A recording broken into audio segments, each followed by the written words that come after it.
How do you pick a piece for a recital or an upcoming performance? Let me show you. First of all, you want to know how much time you have to prepare for it. If you only have 1 month or less than 1 month, that idea in your mind that you can just practice every day for hours and hours, it's not going to happen, dude. It's just not going to happen. So you want to make sure that you're choosing a piece for the appropriate amount of time that you have. Think about the goals that you've set for this season.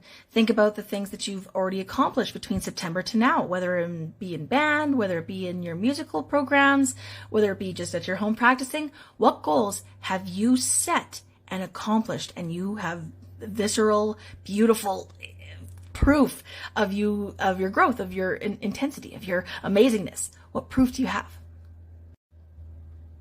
That's how you kind of know what song you might want to choose. If you've been working a lot on your rhythms, then choose something rhythmically that's kind of pleasing, that's really, really fun. He's a Pirate, for an example.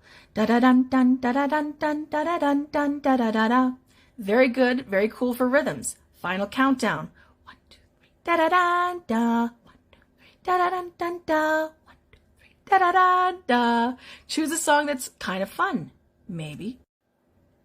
But you also want to know, if I have this amount of time, which basically all of our students have about 1.5 months, 2 months, just shy of 2 months, how many times should you be practicing within 2 months?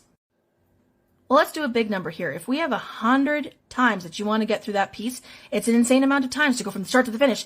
That's not what we mean, though. If you want to do this bar, this bar, this bar, this bar, this bar, you already did this bar, this bar, this bar, this bar, this bar. You already did something 5 times out of the 100. Now, you didn't have to play from the start to the end, but that's how you begin practicing to get better. When you divide those 100 times of practicing into your 4 to 5 days a week that you're practicing already, you're only going to be playing and practicing that piece 5 to 15 times per practice. So by the time that the end of the season recital happens, you'll have practiced enough to really get down those notes, rhythms, sentence structure, adding emotion, and making it sound like the song that you're trying to play. So is there a song that you've played within the last few months that you're particularly proud of, that you could still put in more work, but right now it's kind of at that, yeah, I can play it phase? Perhaps that's the one you should be choosing.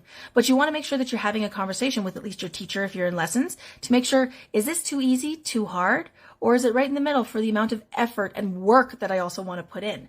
Because if you don't have time and dedication and effort and the will and the want to do it in the first place, then a week out, 2 weeks out, you won't sound as amazing as you thought you might want to sound. So that's how you can choose a song that you're interested in, or you can request a song usually with your teachers, but have some fun preparing for this year's recital. It's coming up.